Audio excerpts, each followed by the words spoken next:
शुभदा कांगणे चॅनलमध्ये तुमचं खूप मनापासून स्वागत आहे। आणि आजची रेसिपी बघा, आज आपण जन्माष्टमी स्पेशल पोह्याचे लाडू बघतो आहे। जन्माष्टमीला आपण वेगवेगळे पोह्याचे पदार्थ करतो, तर आज बघा मी पोह्याचे लाडू केलेले आहेत आणि एकदम झटपट होणारे आहेत पोह्याचे लाडू। आणि बाळकृष्णाला आपण हे नैवेद्य मस्त असं छान घरच्या घरी करू शकतो। तर आजची रेसिपी तुम्ही पूर्ण बघा। छान असे पोह्याचे लाडू आहेत आणि ते दिसायला पण किती सुंदर दिसतात। कमी वेळामध्ये एकदम चविष्ट आणि एकदम मस्त लाडू आज मी तुमच्यासाठी घेऊन आलेले आहे आणि ते पण तोंडामध्ये टाकताच पूर्णपणे असे विरघळणारे। तर तुम्ही ही रेसिपी पूर्ण बघा, म्हणजे तुम्हाला कळेल कशी केली आहे ती। आणि रेसिपी खूप छान आहे, तुम्ही या जन्माष्टमीला करून बघा। कृष्ण जन्माष्टमीच्या दिवशी तुम्हाला आणि तुमच्या घरच्यांना खूप ही रेसिपी आवडेल। लाडू खूप मस्त होतात आणि तोंडामध्ये ठेवताच ते पूर्ण असे विरघळून जातात लाडू। तर एवढे सुंदर लाडू आपण कसे केले आहेत, चला आपण पटकन बघूया ही रेसिपी। गॅसवर बघा कढई ठेवली आहे, त्याच्यामध्ये आपण आता 2 चमचे तूप घेणार आहोत। आता हे मी पूर्ण वितळलेलं तूप घेतलेलं आहे। यामध्ये बघा 1 वाटी पोहे घेतलेले आहेत। हे पोहे रेग्युलर पोहे आहेत, जे आपण घरात कांदा पोहेसाठी वगैरे वापरतो, तेच घरामध्ये असतात तेच पोहे मी घेतलेले आहेत 1 वाटीभर। तर हे पोहे छान असे तुपामध्ये आपल्याला खमंग असे परतून घ्यायचे आहे। तुम्ही हे मीडियम फ्लेमवरच आपल्याला भाजायचे आहे। आणि आता ह्यामध्येच बघा अजून थोडी चव वाढवण्यासाठी लाडूची मी ह्याच्यामध्ये 7 ते 8 काजूचे गर घेतलेले आहेत, ते आपल्याला ॲड करायचे आहेत ह्याच्यामध्ये। आणि ते पण पोह्यांबरोबरच चांगले भाजून घ्यायचे आहेत, म्हणजे पोह्यांबरोबर छान असे खमंग काजू पण भाजले जातील। पोहे बघा किती छान असे व्यवस्थित भाजून घेतलेले आहेत, मस्त असे क्रिस्पी झालेले आहेत पोहे।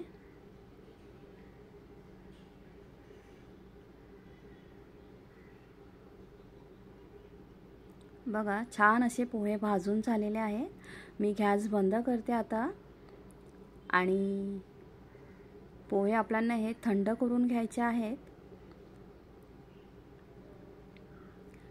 पोहे बघा थंड करण्यासाठी एका प्लेटमध्ये मी हे काढून घेते, म्हणजे ते लवकर थंड होतील। आणि हे आपल्याला मिक्सरमधून फिरवून घ्यायचे आहेत।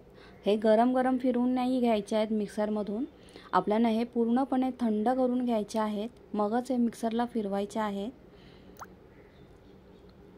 पोहे बघा पूर्णपणे थंड झालेले आहेत। हे बघा छान असे हातामध्येच पूर्ण असे क्रश होतात आहेत पोहे। तर आता हे आपण छान असे मिक्सरमधून दळून घेऊया।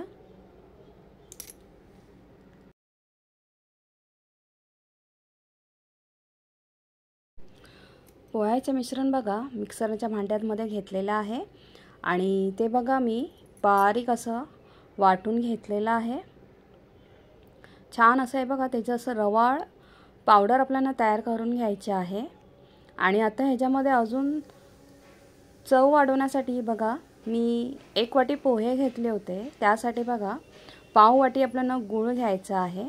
आता गूळ तुम्ही कोणतं पण घेऊ शकता, गावरान किंवा जे घरामध्ये असेल ते। आता माझ्याकडे हे पिवळं गूळ होतं, साधं गूळ, तेच मी घेतलेलं आहे पाव वाटीभर।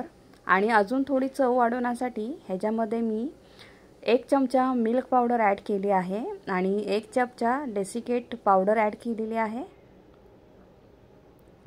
हे ऑप्शनल आहे, तुमच्याकडे असेल तर तुम्ही ह्याच्यामध्ये टाका, नसेल तरी लाडू खूप अप्रतिम होतात। आणि ह्याच्यामध्ये बघा मी 1 चमचाभर वेलची पावडर ॲड केलेली आहे। ते छान असं आपण बारीक वाटून घेऊया मिक्सरमधून। बघा छान असं गूळ पोहे छान असं आपण वाटून घेतलेलं आहे। गूळ आणि पोहे मिक्सरमध्ये फिरवण्याचं कारण हे आहे की त्याला लाडवाला बाइंडिंग खूप छान येते आणि आपल्याला ह्याच्यामध्ये ॲडिशनल तूप किंवा दूध टाकायची गरज नाही लागत, म्हणून ते आपण मिक्सरमधून ते मी फिरवून घेतलेलं आहे। आणि पोह्याच्या लाडवाची पिठाची बाइंडिंग बघा किती छान झालेली आहे, मस्त असं लाडू बघा एकदम इझिली वळला जातो आहे। त्याच्यामध्ये आपल्याला ॲडिशनल दूध किंवा तूप टाकायची गरज नाही पडणार आहे। हे बघा, म्हणून ते मी मिश्रण मिक्सरमध्ये फिरवून घेतलेले आहे परत। आणि लाडू बघा किती छान वळला जातो आहे। आणि आता मी लाडू अजून छान सुंदर दिसावा म्हणून त्याच्यावर मी एक बेदाणा लावला आहे, मनुका लावलेला आहे। जो तुमच्याकडे तुम्हाला जो ड्रायफ्रूट्स तुम्हाला वरून लावायचा असेल किंवा जे आपण लाडूचं मिश्रण केलेलं आहे ना, त्यामध्ये पण तुम्ही बारीक बारीक कापून ड्रायफ्रूट्स ह्याच्यामध्ये ॲड करू शकता। पण आता बघा मी एक एक मनुका लाडूला वरती लावते आहे। ते दिसायला पण खूप सुंदर दिसतात आणि खायला पण तेवढे अप्रतिम लाडू हे होतात। अगदी तोंडात टाकताच आणि ते विरघळले जातात, एवढे हे खुसखुशीत लाडू आपले तयार होतात। आणि जेवढं मी साहित्य घेतलं आहे ना, तेवढ्यामध्ये 10 ते 11 लाडू आपले तयार होतात। आणि अगदी असे छोटे छोटे बांधायचे, म्हणजे दिसायला पण ते खूप सुंदर दिसतात आणि नैवेद्याला ते ठेवायला पण खूप सुंदर दिसतात। म्हणून मी हे असे छोटे छोटे लाडू बांधते आहे। तर तुम्ही या जन्माष्टमीला असे लाडू करून बघा, खूप सुंदर लाडू तयार होतात आणि एकदम झटपट लाडू होणारे आहे। आणि हे लाडू अगदी 7 ते 8 मिनिटांमध्ये तयार होतात। चला मी आता असेच पटकन सर्व लाडू बांधून घेते। लाडू बघा किती सुंदर छान वळून झालेले आहेत। आणि मी जेवढं तुम्हाला साहित्य दाखवलं होतं ना, तेवढ्या साहित्यामध्ये 10 ते 11 आपले हे लाडू तयार होतात। अगदी छोटे छोटे लाडू बांधायचे, खूप सुंदर असे छोटे लाडू, सुंदर असे नैवेद्याला जन्माष्टमीला बघा तुम्ही करून बघा, खूप सुंदर लाडू होतात। आणि हे लाडू ना तोंडात टाकताच क्षणी विरघळले जातात, तुम्हाला चावायची पण गरज नाही लागत, खूप सुंदर लाडू तयार होतात। बघा मी आता एक तुम्हाला लाडू तोडून दाखवते, किती क्रिस्पी लाडू झालेले आहेत बघा, ते एकदम खुसखुशीत लाडू होतात तयार आणि तोंडात टाकताच क्षणी ते विरघळले जातात। तर तुम्ही हे या जन्माष्टमीला नक्की हे तुम्ही रेसिपी करून बघा, तुम्हाला व तुमच्या घरच्यांना खूप आवडेल। आणि कशी झाली आहे ते मला प्लीज कमेंट करून सांगा आणि हा व्हिडिओ पूर्ण बघा। आणि हो, माझ्या चॅनलवर तर तुम्ही फर्स्ट टाइम आला असाल तर प्लीज सबस्क्राईब करा, बेल आयकॉनवर क्लिक करा आणि या जन्माष्टमीला ही रेसिपी नक्की करून बघा लाडूची। धन्यवाद, थँक्यू।